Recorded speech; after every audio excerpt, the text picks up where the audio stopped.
Esiet sveicināti 2024. gada namējā kausa izcīņā.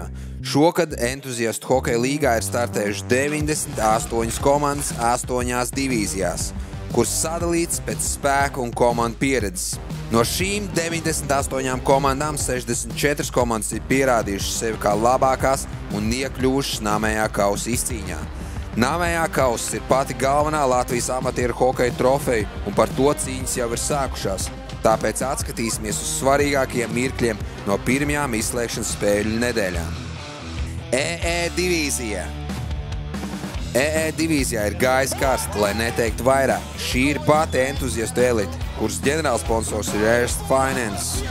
Hokeja līmenis ir ļoti augsts, tāpēc šī ir vienīgā divīzija, kurās visas sērijas notiek līdz 4 uzvarām. Šobrīd viņiem rit jau 3. playoff nedēļa. Wolfam regulārās sezonas zelta medaļu ieguvējiem vajadzēja tikai 4 spēles, lai uzvarētu Vektoru.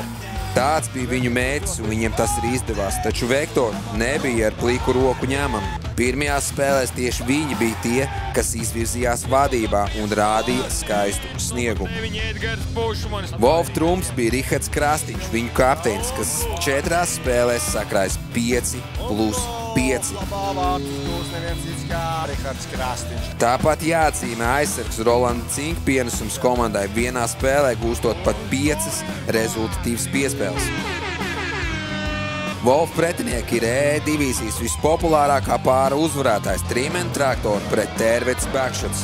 Tērvets Backshots komanda sevi ir pieteikusi ļoti skaļi, gan sociālos, gan laukumā.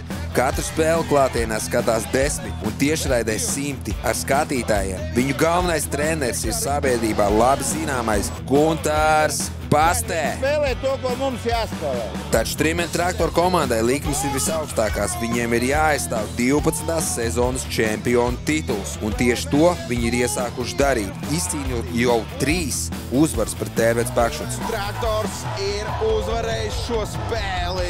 Jāatzīmē Alda Popēna atvēršanās tieši playoff, jo vien 4 spēlēs viņš ir guvis vairāk vārtu un piespēļu nekā visā regulārajā sezonā.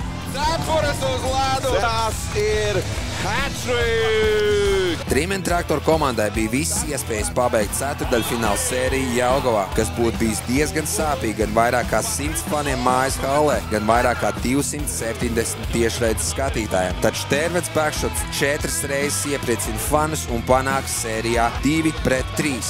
Tā apsveicam mājiniekus ar uzvaru. Pro Latvijas Systems un Garkalns Patrioti. Ja gribat rāmu, tad meklējiet to šeit.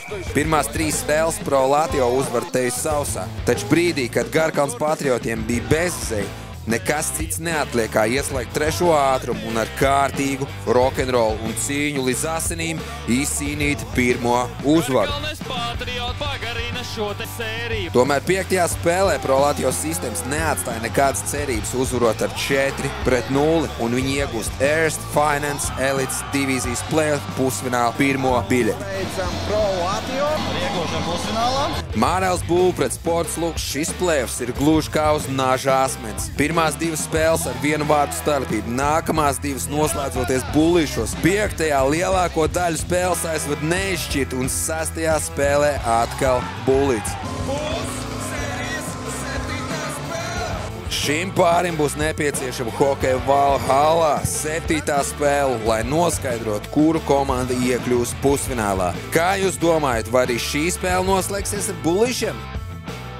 E4 divīzija playoffs sāks 20. februārī. E4 divīzijā RSU ir uzsākuši cīņu pret PTA un jau paspējuši nospēlēt 2 spēles. Pirmā spēle pilnīgi un pārliecinoši PTA kontrolē un PTA uzvarā 5-0. Otrā mačā RSU jau ir izlabojuši dažas no kļūdām, taču acīm redzam vēl ir kur pielikt. PTA komanda ir saspēlējušies un gatava pusfinālam, jo arī otro uzvaru izcīna sausā. Šobrīd PTA ir 1 uzvaras attālumā no E4 pusfināla. Tāpat playoff ir uzsākus arī Ice Wolves 2 pret Pafpet komandu, kuriem pirmā tikšanās bijusi skaista vārtu apmaiņa pamatlaikā, noslēdzoties 2-2. Bullīšos Pafpet komandai uzvaru atnes vārdsargs Reinis Kukuls, nosargājot visus 3. Ice Wolf mēģinājums un uzvaras vārdus guva Bruno Langemanis, izvirzot komandu vadībā 1-0 sērijā. E7 divīzija play-offs sāks 19. februārī. Ice Wolves 3 pret Shamans 2 komandas, sērija līdz 3 uzvarām. Shamans jau ir nonākuši neapskaužamās situācijā. Kamēr citi vēl play-off nav sākuši, viņi jau ir 0-2 zaudētājos un šonedēļ cīnīsies par sērijas izlīdzināšanu. Šīs sērijas karognēsējs ir neviens cits kā Royce Skrebels, kas ir guvis 5 no 6 komandas vārtiem. Ja nākamajā spēlē Rojam nesēdēs virsū vismaz 2 Shamans spēlētāji, tad es neredzu citu veidu, kā viņu apturēt. Apsveicam Maisels komandu ar uzvaru. Briedis pret Cargo Service. Pirmā tikšanās gluži kā no filmas. Hokeja klubs Briedis atspēlē 2 vārtus 1,5 minūtē un aizved spēli līdz bullīšiem. Taču tur Cargo Service ir pārāk un izcīna pirmo uzvaru. Otrā tikšanās Cargo Service neļauj tik vieglu atspēlēšanos, jo neatstāja daudz iespēju. Pamatlaika uzvara ar 5-1 un pa punktiņam katram uzbrucēju virknējumam.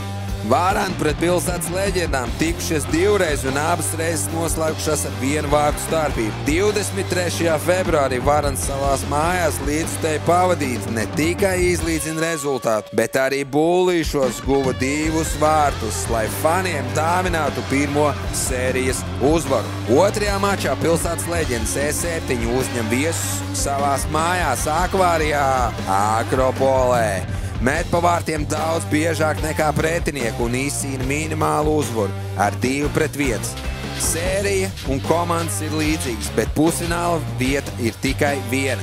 Pagāni un Ūrieks Pingvini tikai 1 tikšanās, un tur komandas vairāk apmainījās ar asumiem nekā ar gūtajiem vārtiem. Pamatslaiks noslēdz 0-0 un no 8 bullīšiem vienīgos vārdus gūt Toms Tumanovs, pārspējot Pagānu Artūru Āmuru. Atbildes spēle jau pavisam drīz 29. februārī.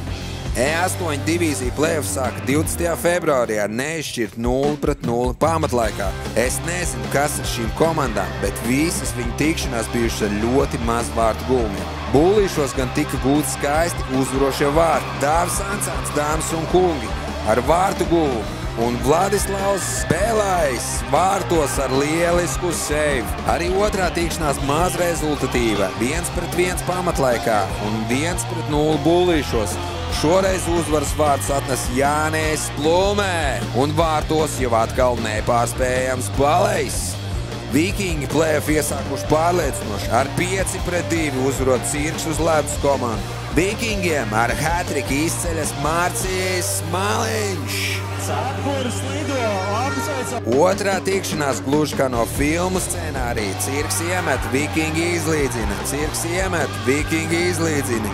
Cirks iemet, Vikingi izlīdzina. Bet bullīšos paskatieties uz šiem vārtu guvumiem. Cirks uz ledus pret Vikingiem sērijā 1-1. 22. februārī cīņu uzsāk arī Ķekava un Pagāni, un Akropols Akvārijas sienas palīdzēja mainiekiem Ķekavai, kuri nomētāja Pagāns un uzvarāja ar 4-2. Pagānu atbildes spēle notiks Kurbats Ledus hallē 28. februārī.